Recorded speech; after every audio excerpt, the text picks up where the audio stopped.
In case you just tuned in, you're watching News Today right here on Afia TV. It was World Malaria Day on Friday under the theme Malaria Ends With Us. Reinvest, Reimagine, Reignite. A day to reflect on the progress made against malaria and the urgent work still needed, especially in places like Nigeria, where malaria remains a leading cause of death. Despite decades of interventions, millions are still at risk. Climate change, drug resistance, funding gaps and inequalities in access to treatment continue to threaten malaria control efforts. Now, joining me to talk about this today is Dr. Chioma Odumegu, President, Medical Women Association of Nigeria, Enugu State, and consultant pediatric infectious disease physician, UNCH. You're welcome on the program, ma'am. Thank you, Marvelous. Thanks for having me. Good afternoon, everyone. Good afternoon. Malaria still kills over 150,000 Nigerians yearly, despite of years of campaigns and, interventions. Why is malaria still one of the top causes of death in Nigeria? Oh, well, I would say that malaria as a cause of death is multifactorial.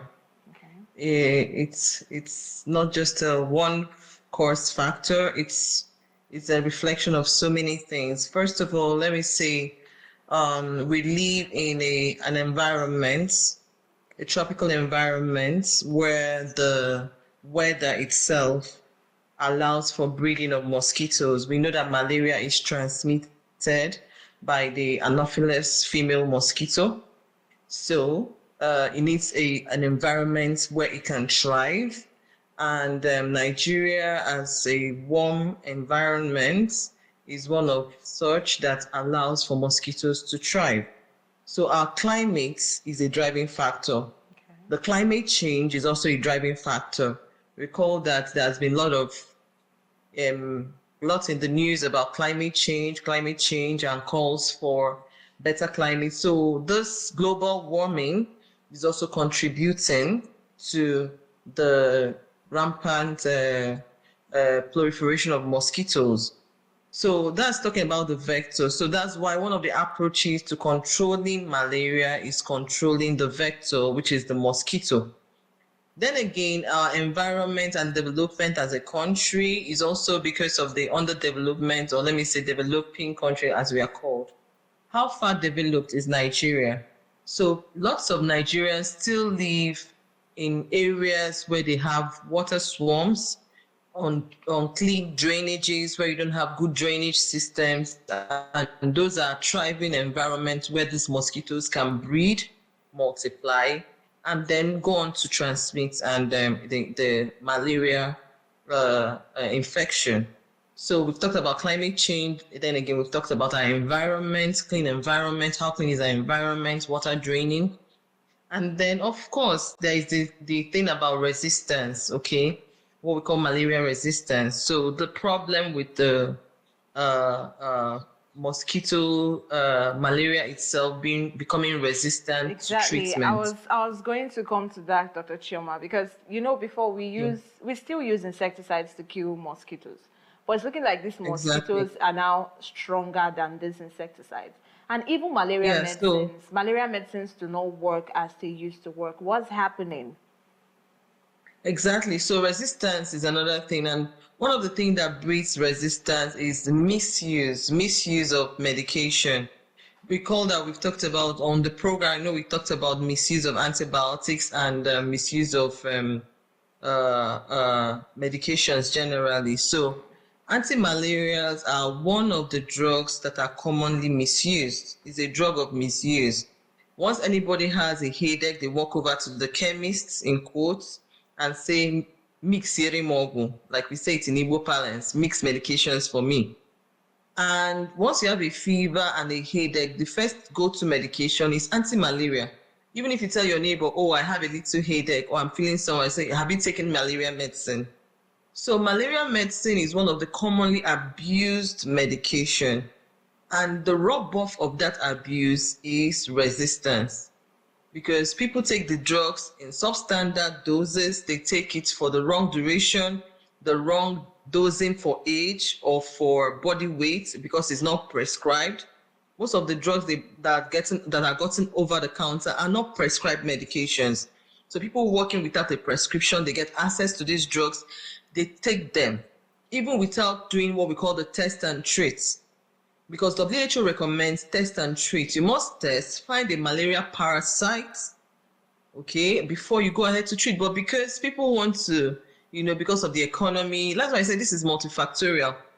So people say, I don't want to waste my money testing. Let me just go and treat.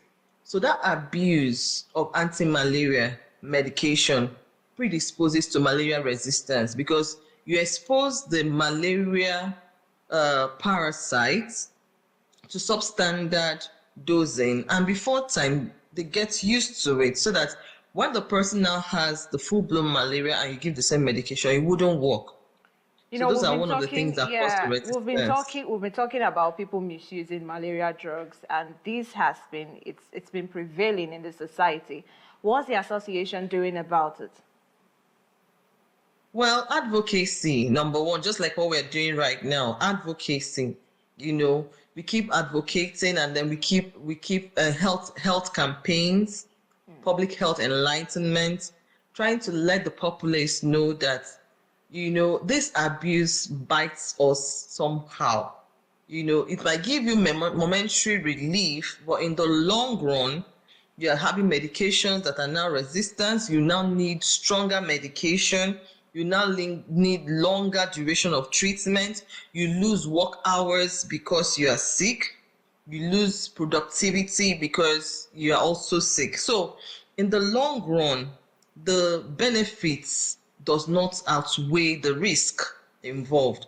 So part of what we're doing is what AFIA is doing right now, talking about health enlightenment, health campaigns, and trying to get people to change. Is a behavioral change.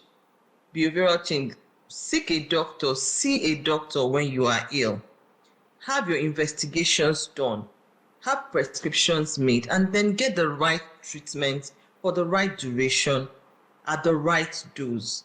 Those are the things that can help mitigate the disaster of malaria. All right, thank you so much, Dr. Chioma. Earlier this month, Enugu State launched a free malaria treatment in 549 health centers. But there are concerns that richer families are benefiting more than the poor. How true is this? And are the most vulnerable people really getting the help they need? Well, I would say that I don't know where you got the information that richer people benefit. Why do you think richer people benefit the more? Is it just like information out there in the street, or is it that people do not have access? Exactly. Yeah. So exactly. So I would think that one of the things is supervising these programs is not enough, to pick it up from the street and say richer people are benefiting more. I would say that these programs are implemented and they are supervised. Okay, they're implemented and they are supervised. So stronger vigilance, stronger supervision will actually tell us what the truth is about them. But I would believe that they are targeted to the vulnerable, under 5s, pregnant women. These are people that have low immunity. These are people that are at more risk for adverse or what we call severe malaria.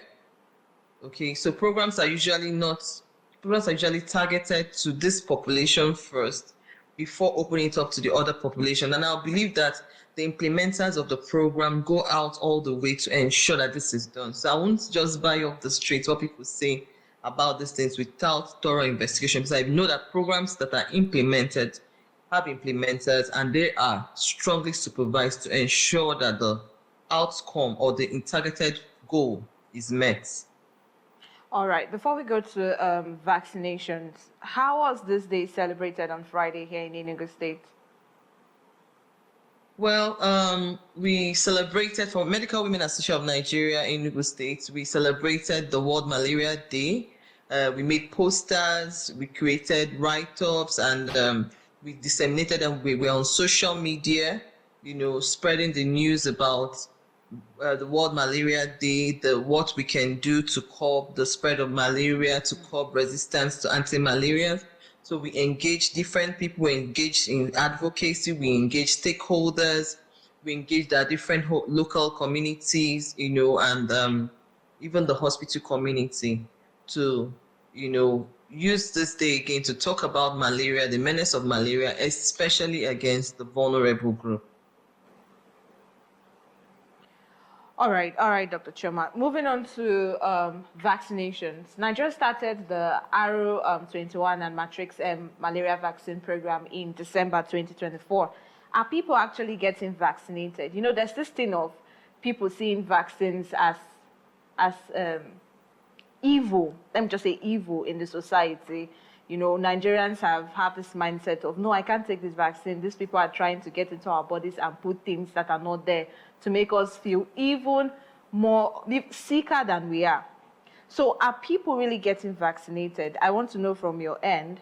And how well does this vaccine work? Okay, let me start with how well the vaccine works. Let me work from back to front, because people get vaccines if they believe they work. People get vaccinated if they are convinced that it has benefits. I know that brings me to the next thing, which is the World Immunization Week. Immunization is just about vaccination, which is the next program that we have. The whole of the last week of April 2025 is dedicated to vaccines, immunization of all sorts. Okay, vaccines work well. Malaria vaccines work excellently well. And people shouldn't have reservations about taking these vaccines because, like you rightly said, people believe that these are just being injected into their bodies and may have side effects or some other things, But I'd like to reiterate that because so many diseases are no longer staring us in the face, we tend to have forgotten that it was vaccine that took them away. Talk about smallpox, for instance. Smallpox, nobody talks about smallpox anymore. But there was a time that smallpox was such a terrible thing, But now nobody sees it again. It's almost like it has disappeared because people started accepting the vaccine and then people forgot about the disease. But we are heading towards a situation where people begin to think, oh, vaccines are not good, and then they stay away from vaccines, and these diseases resurge, they come back again. Another thing is polio. There was a time that polio was so terrible, especially in northern part of Nigeria. There were lots of people that had limb deformities from polio. When we were growing up, when we were younger, we used to see lots of people with limb deformities. But today you can boldly say that you don't see such people on the streets again. This is because of the impact of the polio virus vaccine. So vaccines have impact. We can see it, we can tell. But when these theories start coming up, a lot of fear is being disseminated everywhere. And when people stop taking these vaccines, those diseases that we stopped seeing for a long time will recur, they will come back. We're beginning to see diphtheria occurring here and there again. Diphtheria is also a vaccine-preventable disease that has been away for a while. But because people are also beginning to nurse one or two reservations, these diseases are coming back. So I would like to say that vaccines work and people should embrace vaccines. The malaria vaccine, like you rightly said, was just rolled out in December. Over time we'll review to say how much of it has been well embraced. There are timelines for reviews, so that we can say, okay, data says this and data says that. I'll just say that these things are still under review, and once we have the strong data, we'll make it known to the public. It will be published. NCDC will publish, WHO will publish. These are people that are following up with the vaccine programs. But I would say that please, if you have access to this, embrace it, accept it. All right, thank you, Dr. Chioma. Our well-being. The theme for this year's Malaria Day is Reinvest, Reimagine, and Reignite. Malaria Ends With Us. How can we as Nigerians reinvest, reimagine, and reignite our collective efforts to ensure that malaria truly ends with us? Just as we wrap up our discussion, please, very brief. Yeah, so it means that we should all come together. It has to be collaborative efforts. All hands on deck. All stakeholders have to collaborate. Everybody has to come together to make this happen for us.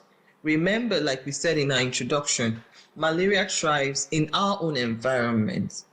We have the weather that helps it grow.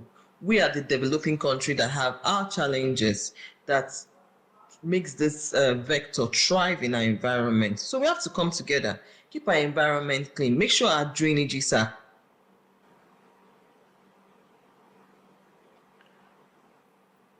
Dr. Chema, are you still there? All right, our time is fast spent. We'll see if we can have this conversation sometime in the week. Thank you so much, Dr. Chema, for joining us. And that's all on the news today. Many thanks for staying with us. Do not forget to follow us on all social media platforms at Afia TV Official. I am Marvelous Apuamaga. Many thanks for watching.